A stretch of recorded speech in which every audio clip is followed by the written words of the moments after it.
markets, speculation, and risk. This is the Chat with Traders podcast, hosted by Aaron Fifield. What's good, folks? Welcome to the show. This is Chat with Traders 204, featuring Brian Lee. 3 years ago, Brian, a former esports gamer, took a leap into day trading equities. Having since developed a talent for shorting the backside of inflated moves, paired with a great emphasis on risk management, Brian has experienced tremendous growth both financially and in terms of market knowledge.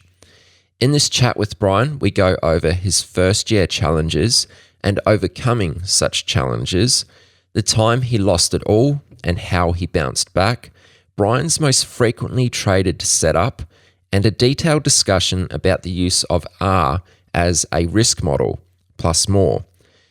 As you'll hear towards the end, besides sharing his thoughts and comments on Twitter, Brian has also published several blog posts which are worthwhile reading, and he occasionally uploads videos on his YouTube channel. Links to all of the above can be found at chatwithtraders.com/204. And now, coming to you from California, here is Brian Lee. Before trading, you were a pro gamer for around about 10 years, I believe. That must be like the dream job for so many teenagers out there. What was that like? Well, it was really, really interesting because I dropped out of university to pursue it, and it gave me a lot of opportunities to travel around the world. So at a young age, I was able to visit like Korea, China, and Sweden. There's all these different places I thought I'd never be able to go to. So the experience in of itself was really nice. And it's really fun to play in a team environment because there's a lot of camaraderie. Like a lot of the guys, I loved meeting with them at the hotels and everything. And it was just like a lot of fun. And in a lot of ways, it was similar to kind of what I would imagine being like a rock star is like, because wherever you go, like people want to get signatures and take pictures with you. And it was kind of a rush. And actually, like when I quit playing pro gaming, I was wondering like how could I find something to replace it? Like there's all the highs are really high and everything like that. And trading was like one of the only things that really, really matched it in terms of how passionate I could be about it and how I felt about it. And I really loved how it was mirroring that like competitive aspect in a lot of ways, but just as if you're just a single player in the team. So when you were going to these other countries, were you playing, like competing in front of a live audience? Yeah, a lot of times they would book out venues, sometimes actual like basketball arenas, and then they would just fill it out and have you play on stage. And it was pretty much like a live event where they had hosts and casters and everything like that. And then it was broadcast online as well. That's crazy, man. And what about the prize money? I know there's some big money being thrown around in esports nowadays. Were you able to pick any of that up? Unfortunately, I didn't get to pick up that much because when I started in esports, it was kind of a budding industry. And like just to put into perspective, one of the last major tournaments I played in, we got top 8 and made like 50,000, and then the next year was 500,000 for the same exact place. Oh no! So, I mean, now people are making millions and multi-millions on if you place really highly, and like a lot of people would wonder, why would you stop playing if the money just went up significantly? And it's just, by that point I was getting older and a lot more burnt out, and I just couldn't keep the same motivation because I had. Like when I was playing for passion. I didn't know it was going to turn into what it turned into now. By that point, I kind of reached a lot of my goals because I wanted to compete at the biggest tournament, it's called the International, and they hold it every single year, except for this year because of the pandemic. But they hold it every year, and the allure is that every year the prize pool gets bigger and bigger. And the first year they had it was first place was $1 million, and now I think first place is like over 20 million. Wow. For the team that wins. So it grows every single year. That's epic. But like my goal at the beginning was just, I want to go to that tournament. I didn't care if I got 16th place or first place. I just wanted to be there. And so once I put everything I had into accomplishing that goal with my team, I just, it's like you fulfill your dream. And then now I wanted something else. Yeah, yeah, I understand that. Man, those are high stakes though. That's incredible. Is it common for pro gamers to transition into trading later on? I mean, it kind of seems like a good fit. I don't know if you've heard of many people doing that. Well, I don't know that many people who trade to begin with. It Okay. seems like a very obscure kind of thing. And I've talked to a couple of my friends, but I don't think they're really going to get into it. It's like I understand where a lot of poker players come over here because I think they're all about the money. But I think with professional gamers, it's just a very like it's full on passion for them, and a lot of times they get into it when they're pretty young, so they don't really think that far ahead. They just kind of go for the ride. Yeah, fair enough. Yeah, yeah. So when you did start getting into trading, I'd be quite interested to hear a little bit about your experience from year one. So how did you go during that first year? Yeah, my first year I was pretty much full time straight away. At least that was my plan, because I wanted to like I believe that if you say you've been trading for 3 years, but you just kind of on and off, like you might not be as experienced as somebody who gives it their all every single day for that year, because it's about how many hours they're actually putting into it. So I was thinking that if I wanted to give this a really good shot, I would be going like 14 to 18 hours a day, just pushing myself every single day.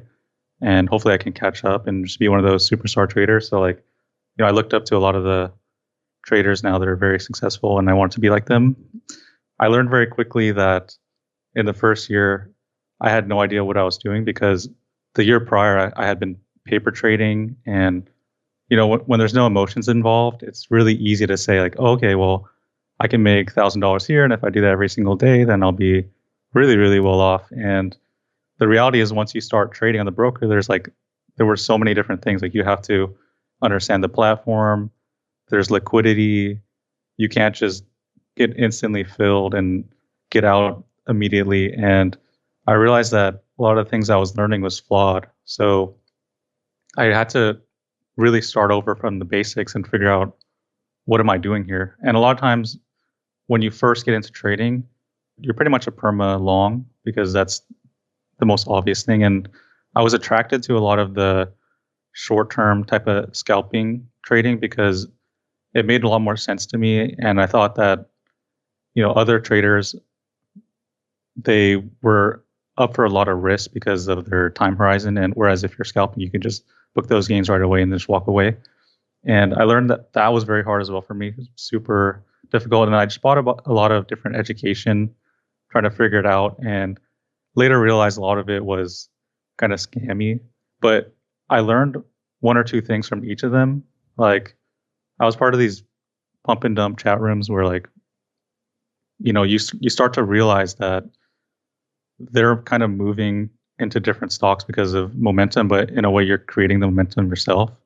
And once I started to learn why people, or why most newbies were looking at certain stocks, it helped me either avoid them or be kind of contrarian to them. And I think that I short penny stocks now. So, a lot of times people who short penny stocks like have that realization at some point that if they just play the opposite side, there's an edge there. And that's kind of what got me to consistency once I started short selling. And then what really, really changed everything for me from being a losing trader, just hemorrhaging month after month, was learning risk reward and risk management through R multiples, and then also applying like a very special compounding technique, which I developed over and over the years. And like, kind of now I feel confident to say, since I've been through it, like how somebody who's new to the game could minimize the risk and also size up and increase their risk in a very systematic way that I feel is very, very good for a new trader. Now, how much did you start out with when you got into trading? Like, I know the PDT is kind of a bit of an issue for many traders in the US, retail independent traders. Was that something you had to, try and get around? Yeah, well, I had just enough from gaming to be over PDT, and so I just put everything I had into it. I think I started around like 30,000 or so. Okay. And what about the losses that you were taking that first year? Were they quite controlled, or were you, having sort of blowout losses from time to time? They were kind of all over the place because at some point I realized, well, they were all over the place because initially when I was paper trading, I thought I would just get in with a large amount of shares and get out really quickly and just bank it that way. And then I learned really quickly that I was going to blow my account up doing that. So I sized really, really down. So that even when I had a big loss, it was still not that big of a deal. And I did have to refund it a couple times just to stay over PDT. And I just made sure that as long as I could lose like 100, 200 times, that I wouldn't hit that $25,000 mark. I've heard you speak in the past, or maybe this was from your blog. Either way, you had mentioned that one of the things you struggled with early on was poor entries and also chasing. And I presume those two probably tie into each other quite well. Can you speak about why that was a struggle for you, maybe how you went about improving these aspects? And also when you talk about a poor entry, how did you judge what was a poor entry? Well, yeah, poor entries for me was a lot of chasing, and I attribute a lot of that to just overcomplicating how much of the level 2 that I need to incorporate into my own trading. And because everyone talks about reading the tape, and so naturally I wanted to learn, and so I was just watching it very intently. And what I realized is that the tape moves very, very quickly, and a lot of times you don't want to miss the trade. So when things start accelerating, it kind of excites you, and emotionally I just felt like, oh, I'm going to miss it. So I just would slam the bid and just get in immediately, compared to letting my order work and wait for the better opportunity. Even though I knew that I was going to get a worse price, I just wanted to be in the trade at all times because I have kind of a FOMO issue, and I still do today. But the main thing that changed for me and how I developed from that was I tried all different types of things. Like I use Thinkorswim platform, and you can kind of change the colors of the bars and add different types of indicators. So I literally tried to black out the bars that I didn't want to be entering on. So I made every candle like red, and then the ones I want to enter on, I made them green. So I was hoping that would change things, but it didn't affect me at all.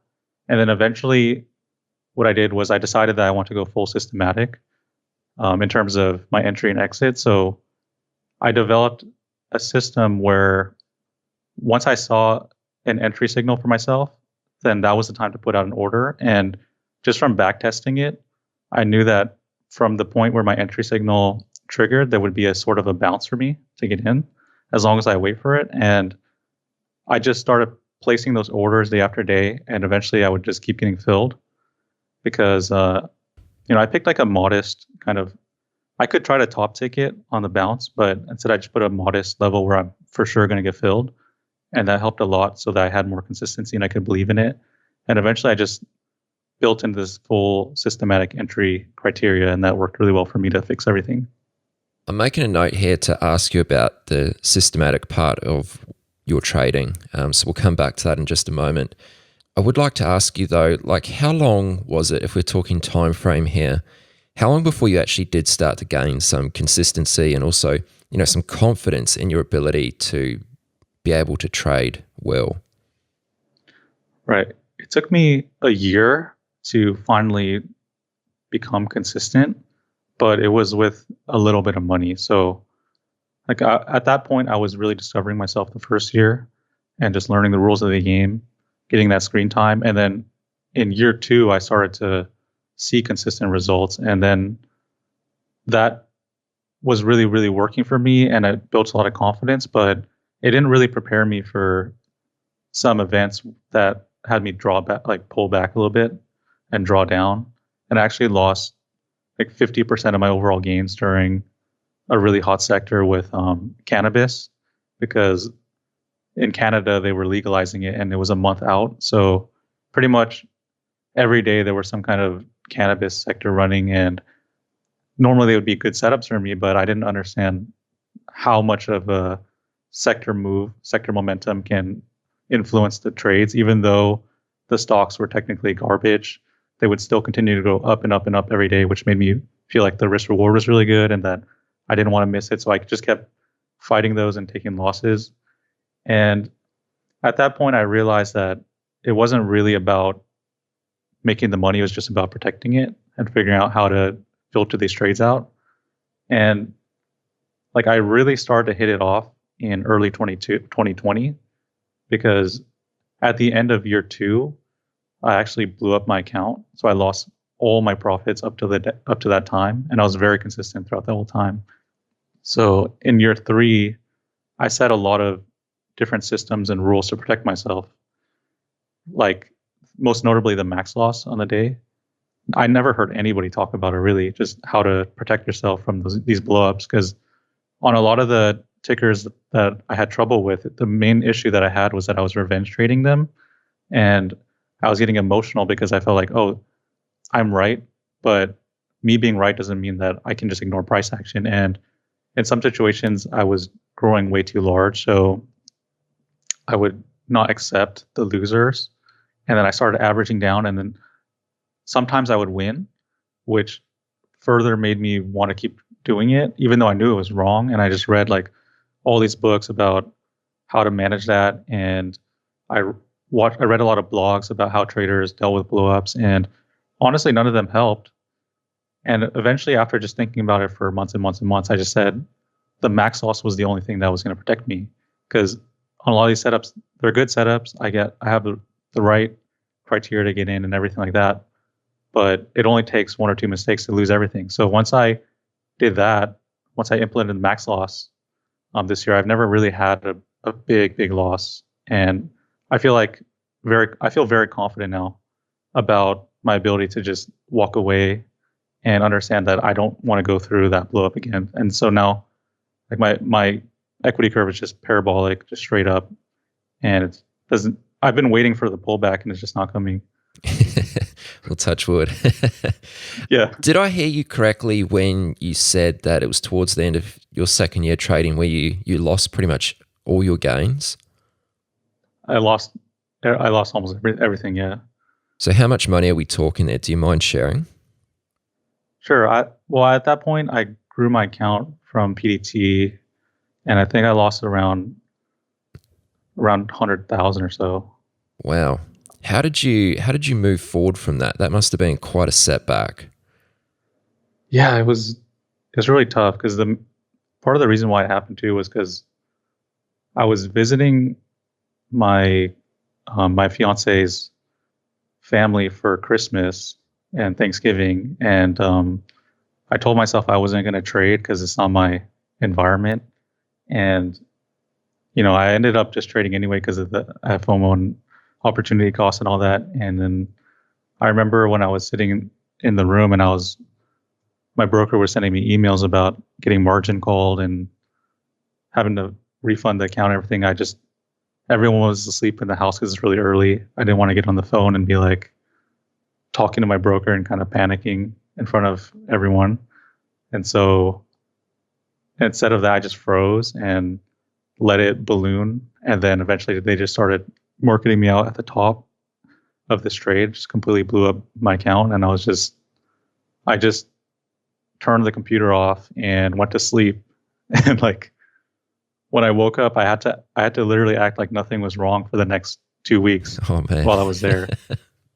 It was really a terrible thing to go through, but like part of me as a professional gamer, I've gone through really bad things as well, where I've lost so much that I know how to take a loss and just refocus. And I took a little bit of time off to figure out if I wanted to continue or if this was just a dream gone wrong.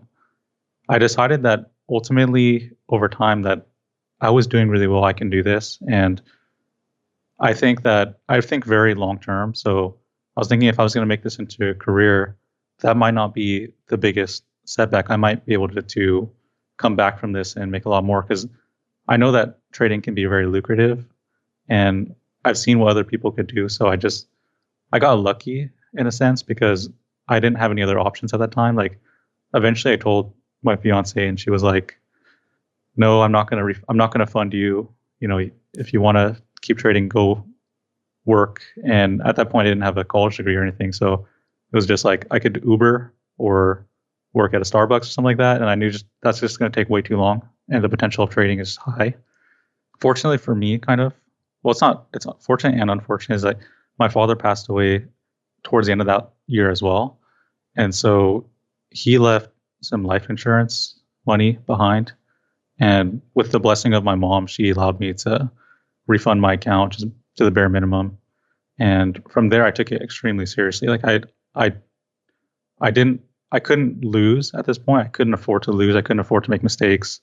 I set out my business plan. I figured out that instead of letting this account just grow like a high score in a video game where it's like, I want this huge account, why don't I just pay myself consistently? So every time I would go over like 30,000, 40,000, I would just start wiring out all the surplus and banking it and treating it as a job. And since that point, I've only wired back 3 times out of 61 times this whole year. And it was like $4,000 or $5,000. One of them was a mistake because I had an accounting error. So I've just been treating it like a business, wiring out, not sizing up too badly, keeping those max losses, taking it, treating it as a professional, and just doing it for my family, doing it for myself, and not for superstardom or to be the best trader in the whole world. Well, that's really impressive, man. That's quite the comeback. That must have been just such a blow at the time. Yeah, you've certainly bounced back really well, so good job. I would like to ask you about, and I think this is probably something which a lot of newer traders perhaps struggle with, is how did you come to discover your best types of trading opportunities? Like, how did you identify an area to hone in on? Yeah, so the way that I backtest is not the same as how people think when they review lots of data and a lot of data entry and analysis of that in Excel. I mostly just take it day by day, where I will focus on a niche. So in this case, I was focusing on small caps, and then I would just take note on a notepad every day of like what fits my criteria, even though I didn't trade it, or if I did, then I would go back at the end of the day and screenshot the 1 minute, 5 minute daily. And then I would just make sure that I noted the day that I ran and everything like that. And then over time, I just kind of discovered the patterns that I kept seeing every single day. And then once I recognized the pattern, it was more about maximizing that pattern and trying to fit it in terms of risk reward. So I'm always looking for a 3-to-1 risk reward at least. And then once I built that system, I was able to make different calculators on Excel where I could figure out, like, if I enter here, if I risk here, and I take my profit here, then this is a good trade. And then I just would constantly go back every single day and apply that system to all the trades since the very beginning, or like a month back. And then eventually I started to figure out what's working for me, and then how can I maximize these trades.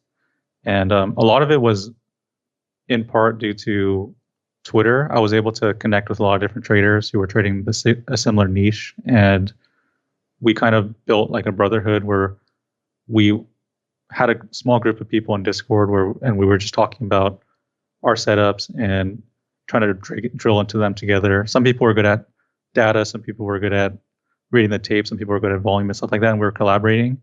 And eventually we just kind of figured out what works for each of us. And then unfortunately we kind of all grew apart at this point.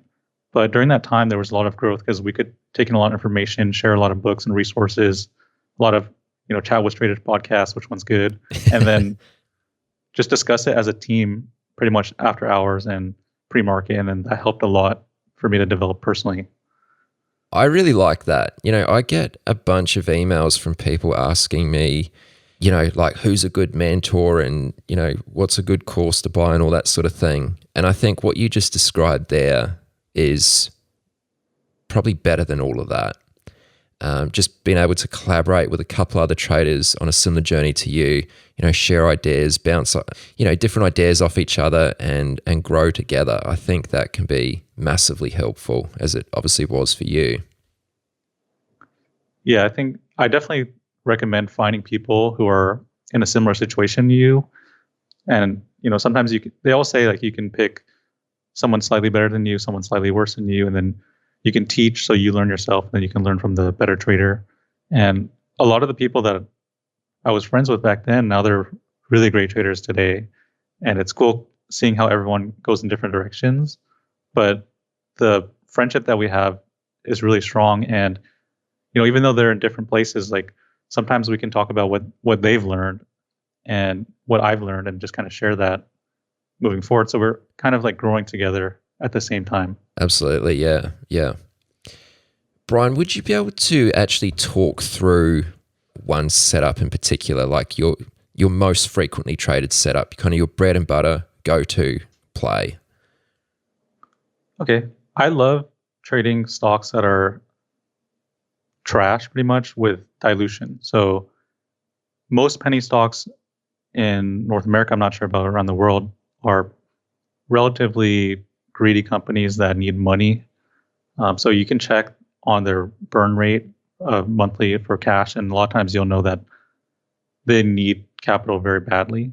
So they'll start diluting, and in order to give themselves a premium on that, they'll release some kind of bogus PR and get people excited. Sometimes they'll take advantage of sector momentum. For example, I saw once when cannabis was running, there was like this cigar company that just all of a sudden said they're doing like weed stuff. Or I think it was this. No, it was actually more ridiculous. It was a cigar company saying that they had blockchain technology, and their stock ran up like multiple days. And so whatever there's trash that they're manipulating, and that they have dilution, and they have a very, they need capital badly, then you can anticipate there's going to be a supply-demand imbalance. And so I look to take a contrarian approach to those by like counter trend trading. So I'll try to scale into the front side of these moves, and then add into it as it starts confirming that's going to start fading and that they're going to start unloading supply. And usually I'll fade that in a mean reversion sort of style. So I just kind of, in my style, I have a systematic entry, and then my exit would be based on what I consider the mean. So you can really pick anything as what you want for mean. Some people use VWAP, some people use moving averages, some people use daily levels, etc. And then once you've determined that, you just run that scenario over and over again. And it's really mostly about fundamentals and pattern recognition. It doesn't come around that often where it's just my A++ setup where they have fresh dilution that they're going to use. A lot of times they run them up and they know shorts are interested, so they'll start blowing through high of day constantly and just making people get squeezed. And occasionally there'll be a haymaker type of situation where they're just going to run it up thousands of percentages and people are going to get margin called. And I know that situation because I've been in it. And to me, really, trading is not really about, like, you have your pattern, and you want to maximize your pattern to have the maximal profit, adding to winners, etc. But at the end of the day, a lot of people who trade this particular strategy, they have no max losses, they have revenge trading, they have emotional trading, and then they end up losing tons of profits in just that one or two plays, and then they just get reset to zero, or they just can't trade anymore. Yeah, it's easy to get your face ripped off if your risk management's sloppy. Can you talk to why dilution is so important with this type of play you've described? Yeah, because in trading, if you just break it down to supply and demand, at some point, if there's overhead supply, it's going to cause the stock to just fade because there's no one else left to buy it. And a lot of times these stocks are very broken. So if you look at the daily charts, they're just downtrending for years and years and years. And you know that not only is there going to be supply from dilution, but there's also going to be people who have been bag holding these stocks who want to get out for break even or just minimize their loss, or they just give up over time. And just knowing that these companies are very toxic by their nature, it helps to identify that there's an edge there. And one way you can kind of tell is that in the stocks I trade, a lot of the people doing the deals in the background, the underwriters for that dilution, you'll see the same names come up over and over again. And you can start to identify like, hey, I've seen this guy dilute, and usually when they're doing it, they have a certain style. And so you can kind of figure out which ones are going to be really toxic to the shareholders and which ones are actually going to be a little bit harder to trade. With these types of plays, are there any variables that contribute to a higher probability trade?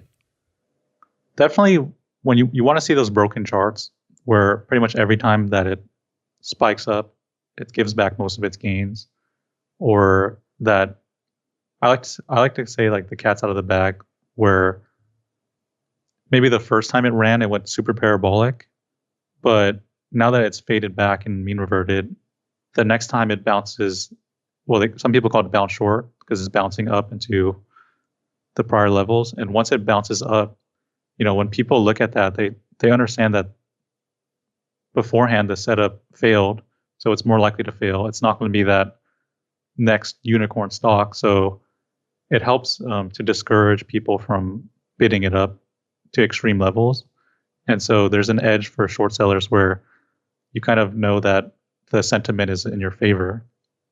So when you're trading these types of plays, how do you do so in a systematic way? Like, what are some of the rules that you have in place that removes some of the, excessive need for decision making to get you into these trades? On my Excel, I have a calculator where I'll input different price points that I'm interested in. So it might be Hive Day, and then I have my price target, of course. And then I can calculate kind of where I want to enter for an optimal risk reward, where I'm not risking too tight, but I'm also not risking too wide. I base my entries on trigger. So I use a couple of different indicators where I customize it myself to kind of fit the patterns. And then once I get a signal, it's pretty much just put the order out right away. And the reason why I can trust it, why I have confidence, is because I've back tested those signals over years of trades, just because I have all those screenshots that I saved, and then I'll just bring up my chart and I'll input all my different indicators on it, and then I'll just flip through them and I'll see like, oh, it worked here. Oh, it didn't work here. It worked here. And then I slowly just tuned it to the values that works for me. And that has been a big helping point for me in terms of systematizing my entry and exit. And just because I'm backtesting it that way, it's like I'm just gaining experience as I'm doing that, and it builds that confidence for me to just hit the button. But I think the main reason why everything works out in the end is because I'm really good at maximizing the moves. So I'm a very patient trader, and like my win rate is very, very low. It's like at this point 26% or so, just on a per trade basis because I'm cutting a lot of starters. But whenever I win, my average winner is around 6. So that means sometimes I'll have 10, 15 or whatever. And when you have when I emphasize risk reward and I take the edge away from just having a high win percentage, it helps me feel more comfortable to just take the trades without any emotion, because I know that I can be profitable with a very low win rate as long as my average winner is just exponentially greater than my average loser. And that's what's giving me the most edge, is because I don't look at a stock and say, oh, this is going to be the one that makes my year. I just look at it as a drop in the bucket, as a series of trades. And every single trade, if I lose, and I lose, and if I win, then it's going to be a big one. And then over time, I just know that from the math, from all the statistics about it, it's just Lone Stock Trader has a really good blog on Twitter where he talks about how to make it impossible not to consistently make money. And a lot of it has to do with risk reward. So I'm not concerned as much with win rate. And as long as I have a good risk reward, then I feel confident that I'll just keep growing and growing. We're definitely going to spend some time on this risk model of yours in just a moment. I'm not sure if maybe I didn't catch it, but how do you actually generate these systematic signals for where let's just focus on the entry for the moment. How do you actually generate these systematic signals for where to enter into these types of plays? Right. Yeah. So it's pretty much just it's from the indicators. So I have custom indicators, which I'm not going to share, but basically, if you throw on any indicator, or you can throw on several indicators really on a chart, and just go over every single stock that fits your criteria. So every day, as I'm writing these notes of all the tickers that I potentially wanted to trade, that's building a database of stocks that fit that criteria that I'm looking for.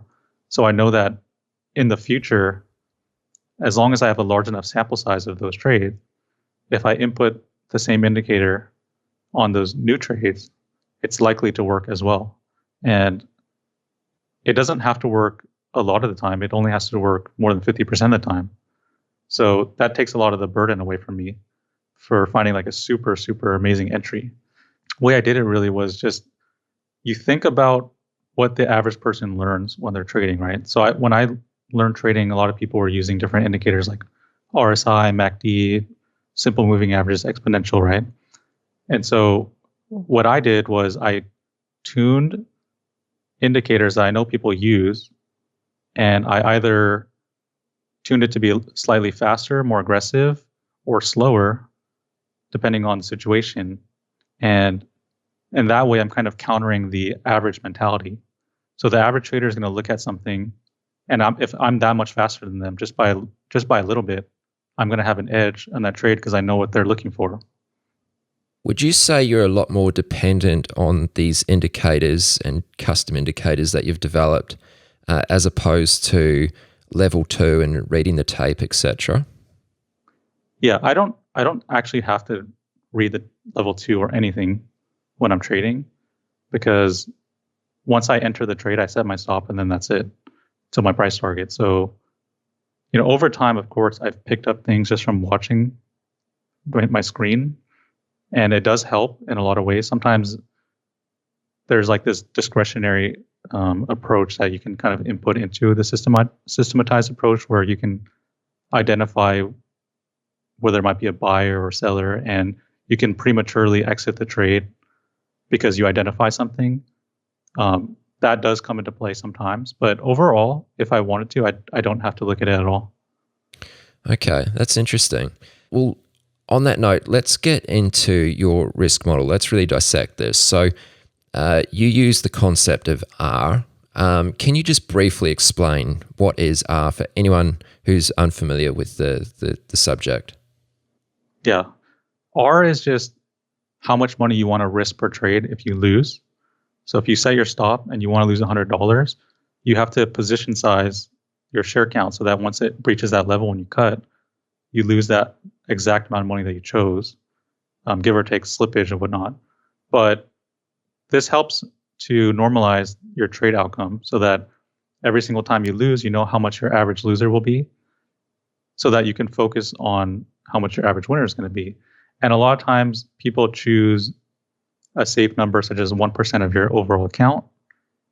In my case, I couldn't choose 1% because if you're trading for PDT and you have a $25,000 account, you risk 1%, it'll be easy to fall below. So you have to choose a slightly lower number. Sometimes you have to kind of, the trick that I tell people is that what you do is, if you're in that situation, is you make a number out of thin air, like 10,000, and you take 1% of that, and then you grow that number. So in terms of R, you want to lose a certain amount of money per trade and keep it normal. That's about it for R. So how do you measure a unit of R yourself nowadays? Like, is that based on a percentage of your account, or how does that work?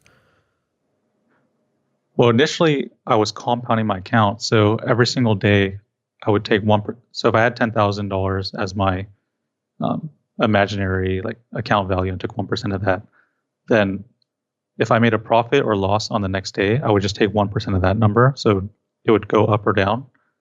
And then eventually I got to the point where I learned that initially from blowing up, like my compound grew too large for my account size, and it was just getting really ridiculous in terms of slippage and everything. And because when you have a high risk reward, like if you have 3 to 6 average winner, it's very easy to start skipping R's like in a natural way. So like if you're risking $1,000, sometimes the next jump might go to like 1,200, 1,500, and then on top of that, I was winning some trades where I averaged down, and so I was making a lot more. And then I continued to take my R percent of the account from those gains that were outsized, so they would increase the R way too much, way too dramatically. So I learned that what you have to do is you compound your account until a number that you feel is uncomfortable, but you want to be at. So for a lot of people, you just pick a whole number,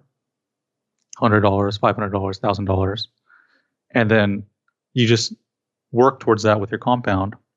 And then eventually, what I call it a freeze. So you freeze at that point, and then you give yourself a good amount of time, like a month, 2 months, 3 months. And once you get used to that level, I just bump it up to the next logical level. Like if you go from 1,000 to 1,100, 1,200, or you can go up whatever increments you want, whatever feels good to you.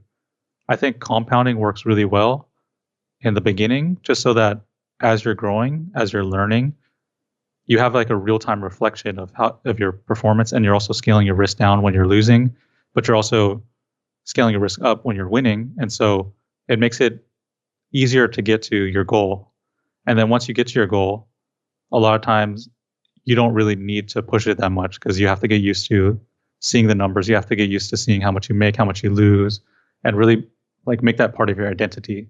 And one of my good friends is he works for a fund, and he's a manager there. He's been trading for 20 years. He told me that you have to you have to see your bank account, you have to see the gains, and you have to feel like you deserve it. Because a lot of times when I was growing, I was like, oh man, this is a lot of money for me, or that's a lot of money to lose, and I was uncomfortable with it. But I kept growing despite that, and that's what caused me to have those emotional issues where I was revenge trading and whatnot.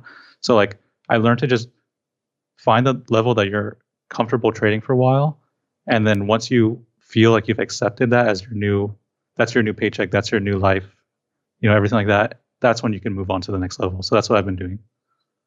So do you trade the same dollar value of risk on each trade? I know some traders, when they feel like they see something which is a good opportunity, they might hit that a little harder. How do you treat that type of scenario? Yeah, if there's a setup that I'm really confident in, my A+ setup, then I will double down on it. I'm not sure how much I want to push it, but for the moment, I've been going 2x on that. But for most of the trades, I do keep it the same, because I find that when you see a lesser setup and you say, hey, I'm going to risk less money on it, when you win, you're not going to feel that great about it when you win. And when you lose, sometimes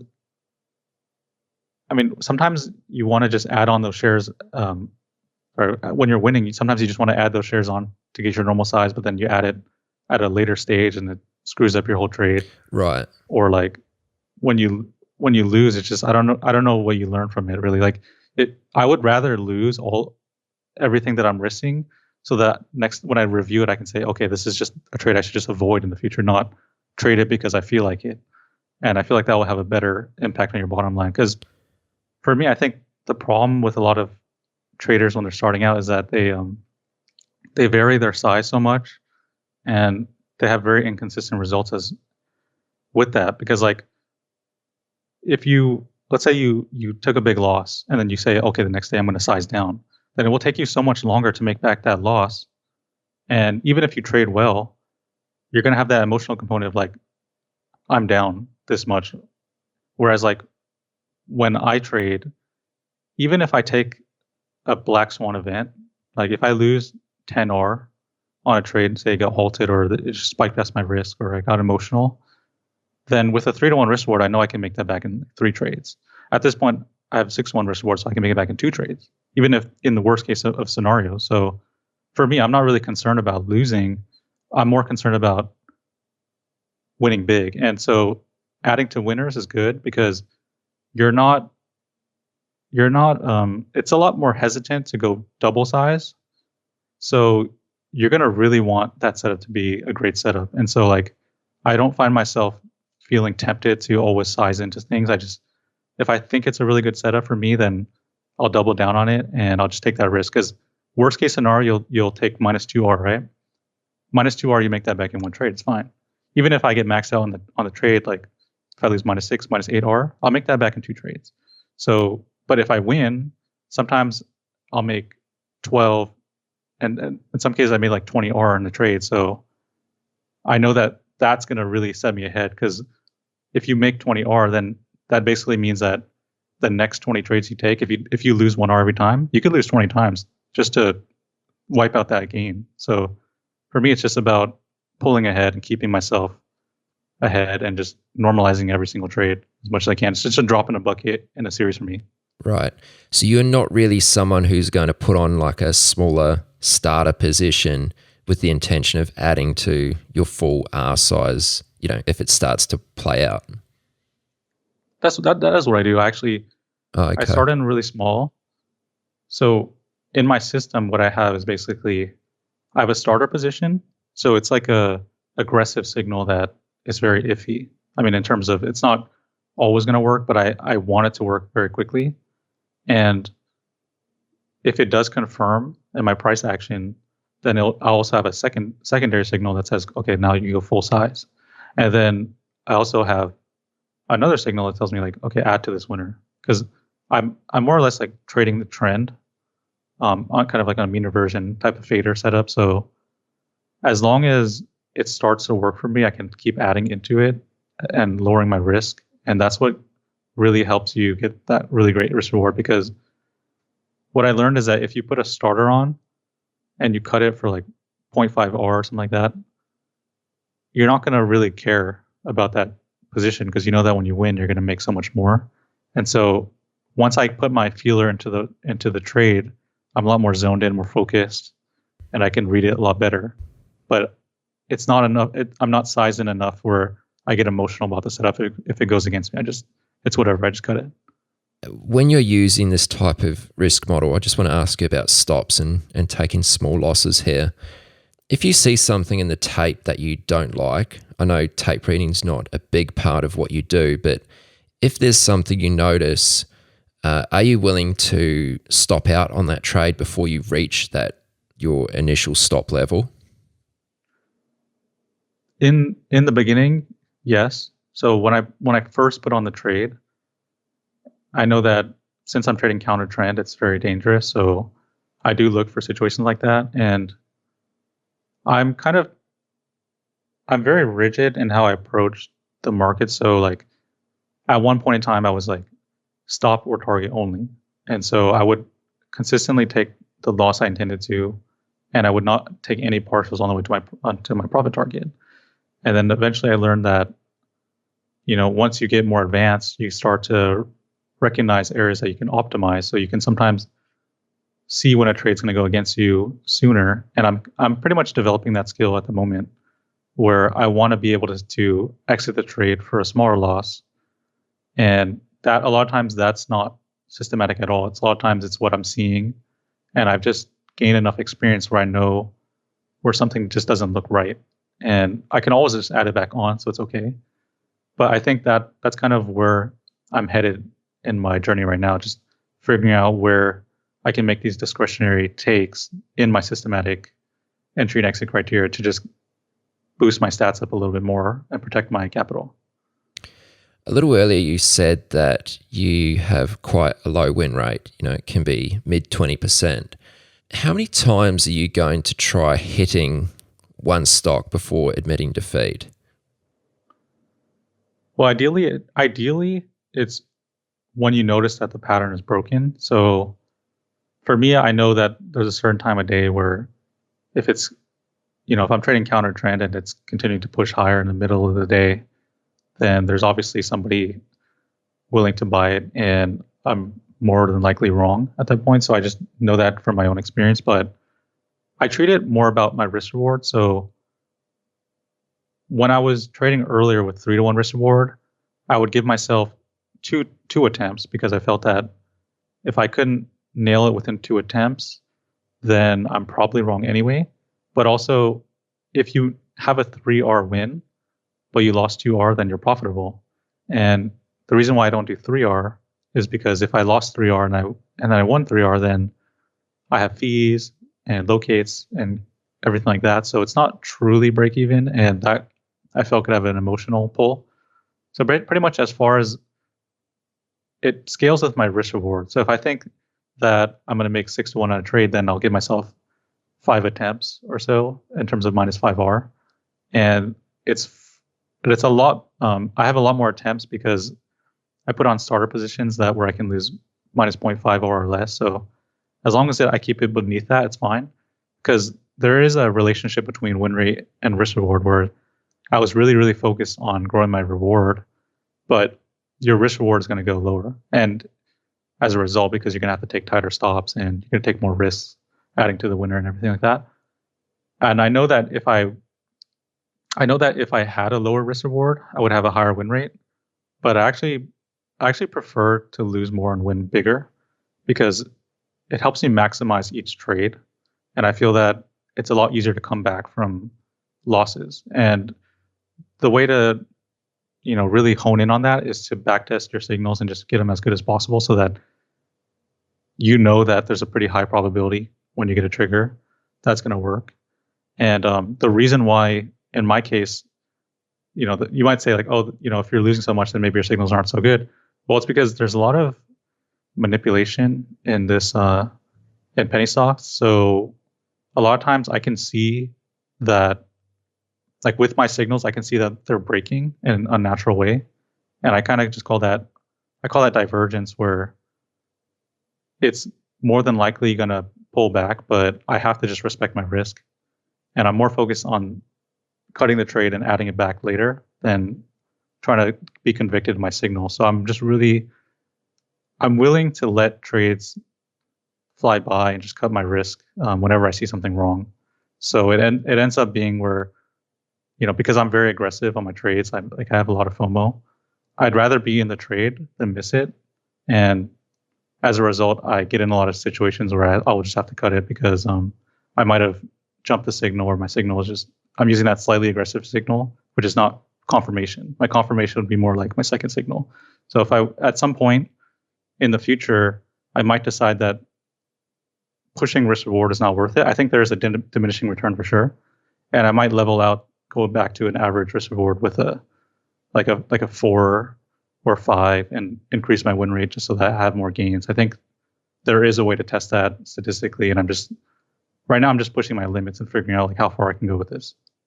Going into a trade, what's going to make you think that, okay, on this particular situation right here, I have the potential for a 3-to-1, or I have the potential for a 6-to-1? What factors are going to make you think you have different risk to reward opportunities at hand? So if it's, my strategy is mean reversion. So a lot of times the higher something goes from the meat, the more meat on the bone there is, which is always one good indicator.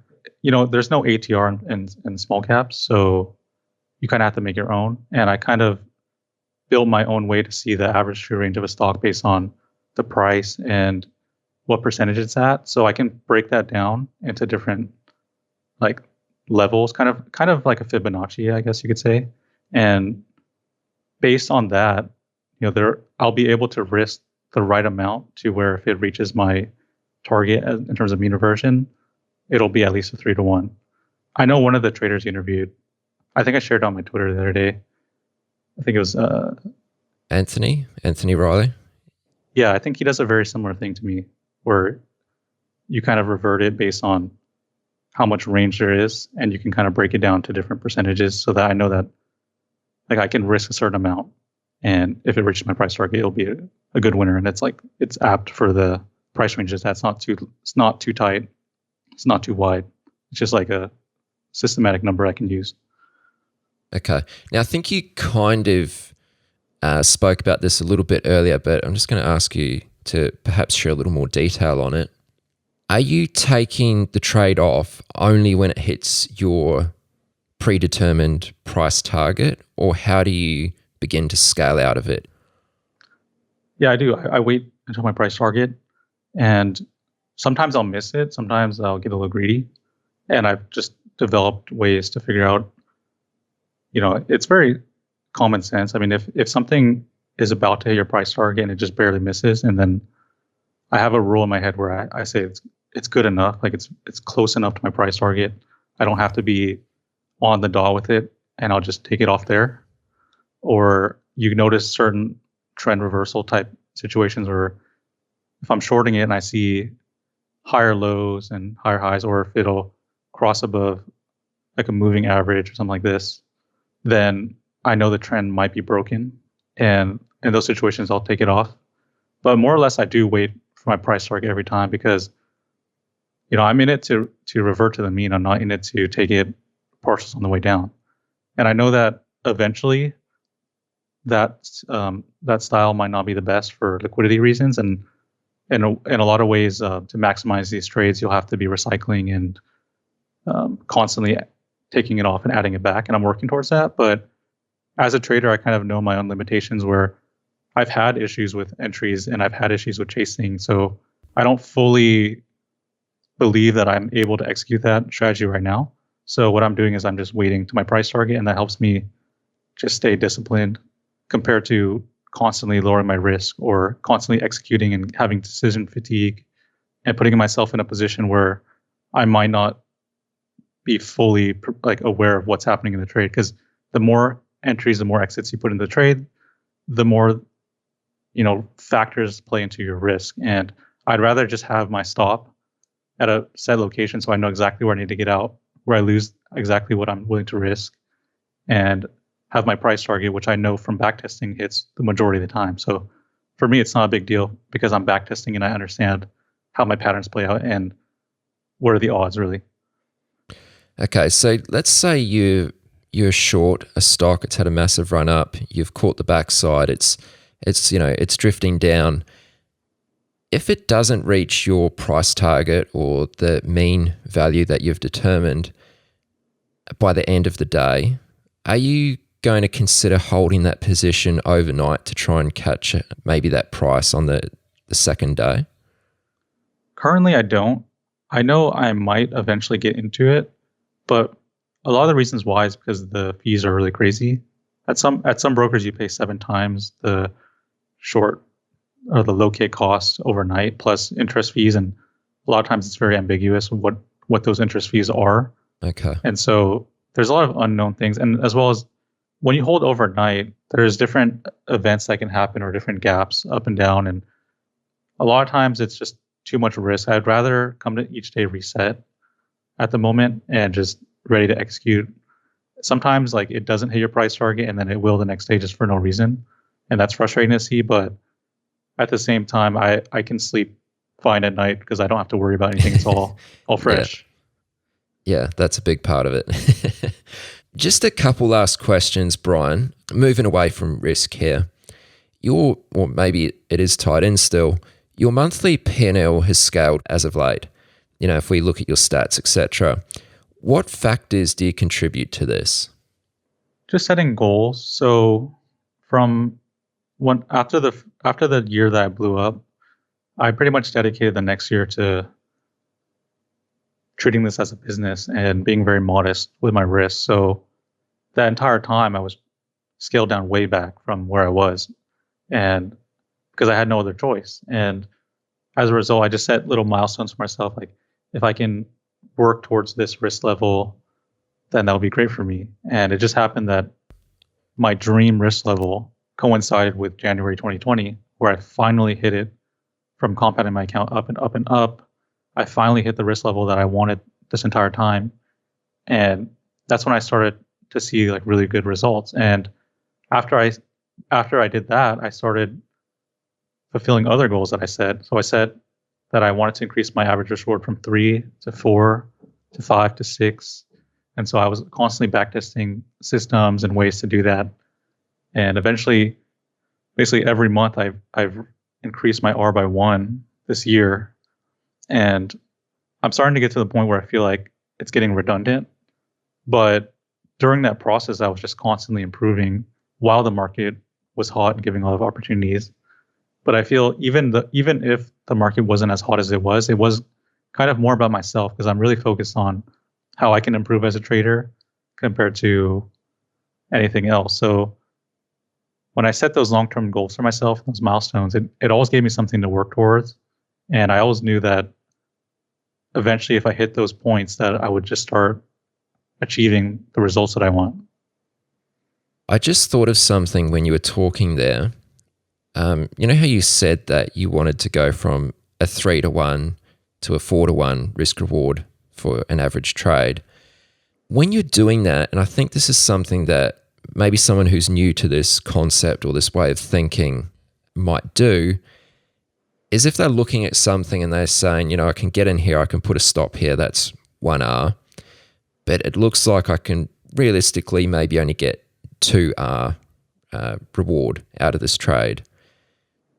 They may just tighten that the risk on that trade a little bit so that the proportions become 3 to 1. Does that make sense? So they pull in that stop.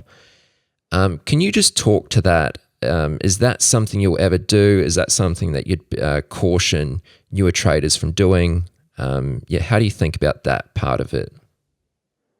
Yes, I would caution some traders because a lot of people look at the results that I post and they feel that it's very achievable, but it's a lot of hard work to hold a stock. I mean, I'm holding a stock for many hours, and for some people, their time horizons is just a couple minutes. And let's say if you're scalping for a couple seconds or minutes, if you put on such a tight risk, you can make a lot of money really quickly. And if you hold, you'll make a lot of money too. But if you put on too tight a risk, you're gonna constantly be stopped out. So in those cases, I wouldn't recommend it at all. I recommend it more for if you're kind of trend trading, where you're willing to sit through a lot of price action, and so there's a lot of range. Like you're not forcing the range, you're just taking advantage of the range. Like a lot of times, when I end up covering, I'm covering towards the bottom, like 10% of the low of the day. So it's very easy for me to capture most of the move and to capture that risk reward and constantly add to the winner as it's working. But if you're on a short time horizon, it's going to be very, very difficult. The main way to achieve a good risk reward is to scale into a trade as it's working. And you can't do that if you're only able to get in like very precise moments. And I also think that you have to consider the range of the stock. So if a stock is trading at $5, then 10 cents of volatility is not that much. But if you're trading Tesla or something in the 500s, then you can't put on 10 cents of risk. Like you'll get blown out in a second. And the main issue with that is once it breaches your risk, if you get in that fight or flight or freeze mode and you end up being fearful because you don't want to lose as much money as you are in that moment, it's going to lead to you kind of blowing up your account or at least taking a big fat loss. And that could lead to a lot of emotional issues where, you want to make it back and then it just starts snowballing for there. So you really have to make sure that your strategy kind of fits the model where you can add into winners. Because I don't have tight risk. Like I start on with a very wide risk, but I have a wide price target. And then I tighten the risk as it's working in my favor. I'm not putting on a tight risk and waiting. So I think it's super dangerous for people if you have the wrong strategy for that movement, unless you have a really sick entry signal that has a very nice win rate. Then I've seen people doing tight risk like that, but personally, I couldn't do that because I think it'd be very emotional. Right. Brian, let me ask you one last question and then we'll call it a wrap. 3 things you would go back and tell yourself on day one, knowing what you know now. Number one would be max loss. just set it with your broker, because you have to have that fail safe as if you're a retail trader and you're just responsible for yourself. You need that moment where you get rejected on the level 2 and you have to take a breather and recognize this isn't healthy. Whereas like if you don't have that, you might just fight the stock all day. And I think that's what causes most people to actually get killed. The other thing is I would focus on systematizing my entry and exit, because I feel that, if you can create a very simple entry and exit trigger, then you can apply that to backtesting. You can apply that to just optimizing that and making it as good as it can be. And that way you don't have to deal with those emotional components of being afraid or having random results. And that way you can really measure where you're going and how you're going to improve. And then the third thing would be, I would focus on risk reward and make sure that I normalize my risk. Keep a small R at the beginning. And it's all about the process and it's less about the result. Because if you trade well, the results will follow. And you need to give yourself enough time to make all the mistakes you made. And I would say, if I think about it in terms of if I think about the journey, at least how it was for me, the first year you're gonna flounder around and not know what you're doing, and there's gonna be situations that you didn't account for. Like sometimes the brokers have error. Sometimes there's all this type of random things like your power goes out, whatever. How are you gonna react to that? You can't be sized in so big that you can't deal with an emergency situation. And then in year 2, you might find something that you like, something that you can stick to. Stick to that and grow that consistently. And then I think once you hit that 3rd year, it's just whatever it is. All my peers, all the people I grew up with in trading, once they hit that 3rd year where they were consistent and they start scaling up, that's when a lot of them really hit their stride. And, for all the pain that you go through, once you can get to that point, it's all worth it. It's really all worth it. And the money that you lose now in the meantime is just not going to be significant compared to what you will make in the future, as long as you just give yourself enough time to experience the market and experience all the mistakes that you need to make so that you can learn and be your best trader. Excellent, Brian. Well, it's been awesome to speak with you, and it's really impressive to see what you've been able to achieve. And I think it's maybe coming up 4 years that you've been trading full time now. I think it's like 3. 3? Okay, almost. Well, even better. Yeah. Yeah, it's awesome, man, and well done on your comeback. I think that was great that you could share that earlier on. I know you have a blog which you have some really detailed posts on, and you also have a couple videos on YouTube, and you're quite active on Twitter. I know there's going to be some people listening who would love to check all of that out. Do you want to share where to go?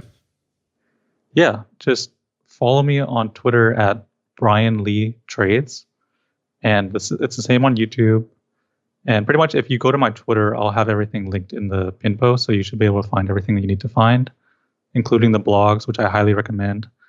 I'm a lot better of a writer than I am a speaker. So I think you'll really, really enjoy those posts. A lot of people really love those.